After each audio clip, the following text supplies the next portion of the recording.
और देखिए, कांग्रेस पार्टी का फ्रीज किया गया खाता अब खोल दिया गया है। पार्टी इस खाते से ट्रांजैक्शन कर सकती है।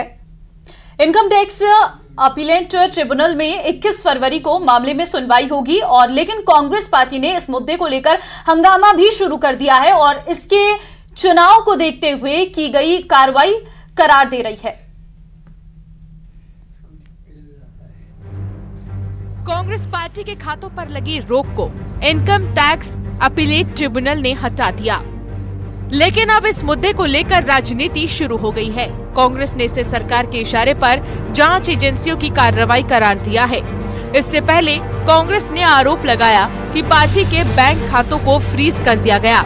कांग्रेस के राष्ट्रीय कोषाध्यक्ष अजय माकन ने कहा कि इनकम टैक्स ने यूथ कांग्रेस और कांग्रेस पार्टी से 210 करोड़ रुपए की रिकवरी मांगी है और यूथ कांग्रेस और कांग्रेस दोनों के अकाउंट्स जो फ्रीज करे गए हैं, 210 करोड़ की रिकवरी इनकम टैक्स डिपार्टमेंट ने यूथ कांग्रेस और कांग्रेस से मांगी। 210 करोड़ की कुल रिकवरी। और ये पैसा किसका है? ये कोई धनाढ्य पूंजीपतियों का पैसा, कॉर्पोरेट टैक्स का पैसा नहीं, कॉर्पोरेट बॉन्ड्स का पैसा नहीं है। ये पैसा जो कांग्रेस पार्टी के अकाउंट्स में है वो ऑनलाइन जो हम लोगों ने क्राउड फंडिंग जो करा है उसका पैसा पड़। हालांकि इनकम टैक्स ट्रिब्यूनल ने कांग्रेस के खातों पर लगी रोक हटा ली। इस मामले की अगली सुनवाई बुधवार 21 फरवरी को होगी। उससे पहले इस मुद्दे पर दिल्ली से लेकर मध्य प्रदेश तक राजनीतिक बयानबाजी तेज हो गई है। Very graciously, the ITAT, after talking to the DR, has said that there will be only a lien on the bank account. There is no restriction on the bank account. You can operate, and then they will hear me on the merits of the case on the interim application that I filed on Wednesday. अलोकतांत्रिक इतना कि salary जो दी गई कर्मचारियों को उसके खातों को seal कर दिया बिना बताए। ये व्यवहार भारतीय जनता पार्टी का, उसकी एजेंसियों का, मैं मानता हूं कि देश देखे समझे। कांग्रेस इस कार्रवाई को लोकतंत्र के खिलाफ बता रही है। उधर कांग्रेस के आरोपों पर बीजेपी ने भी पलटवार किया है। कांग्रेस अगर ये कहे कि डेमोक्रेसी को ब्लॉक करना है तो ये तो कांग्रेस, ये देश का इतिहास कहता है कि डेमोक्रेसी को ब्लॉक ही नहीं, डेमोक्रेसी को क्रश किसी ने किया। लोकतंत्र की गले घोटने का काम किसी ने किया है तो भारत के अंदर कांग्रेस ने किया है। और वो जानते भी हैं कि कांग्रेस में ऐसे कौन लोग रहे जिन्होंने डिक्टेट के आधार पर इस डेमोक्रेसी को क्रश किया। इस कार्रवाई पर कांग्रेस का कहना है कि साल 2018 से 19 में इनकम टैक्स रिटर्न भरने में 45 दिन की देरी को लेकर ये कार्रवाई की गई है। साथ ही पार्टी नेता दावा कर रहे हैं कि 45 दिन के भीतर आयकर रिटर्न भरा गया था। साल 2018 से 19 इलेक्शन का साल होने की वजह से रिटर्न फाइल करने में देरी हुई। उस समय 199 करोड़ रुपए की रसीद कांग्रेस पार्टी के पास थी जो खर्च हुई थी। उसमें से केवल 14,40,000 रुपए हमारे सांसद और विधायकों ने अपनी 1 महीने की तनख्वाह कैश जमा करवाई थी, जिसके आधार पर 210 करोड़ रुपए की रिकवरी मांगी गई। चुनावी साल होने की वजह से ये कार्रवाई की गई है। अब देखना है 21 फरवरी को इनकम टैक्स अपीलेट ट्रिब्यूनल की सुनवाई में क्या फैसला होता है। Bureau report, news 18।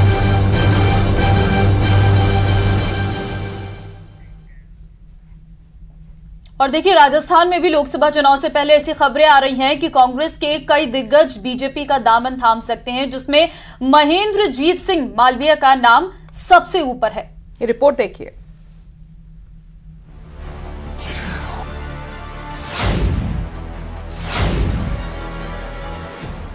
चौबीस का घमासान, मिशन 25 का प्लान।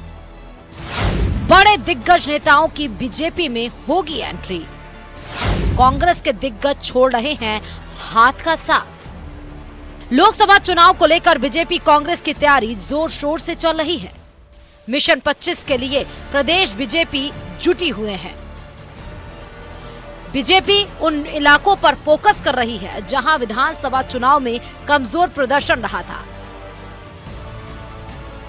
राजस्थान के मेवाड़, वांगड़ के आदिवासी इलाकों में बीजेपी का कमजोर प्रदर्शन रहा था। बांसवाड़ा की 5 में से 1 सीट पर बीजेपी जीती थी। वहीं डूंगरपुर की 4 सीटों में से 1 सीट पर बीजेपी को सफलता मिली थी।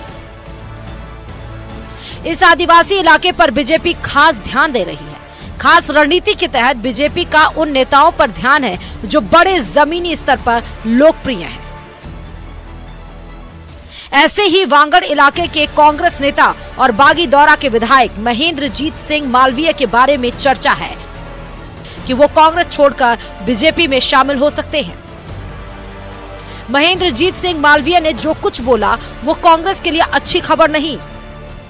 मालवीय ने बोला है कि कांग्रेस कुछ लोगों से घिर गई है। कांग्रेस की आज स्थिति जो देश में हो रही है आप देख रहे हैं, और मैं व्यक्ति से भी कहूँ तो 13 में CLP का मेरा नाम था, 3 साल तक मंत्री नहीं बनाया, फिर अभी CLP में नाम था।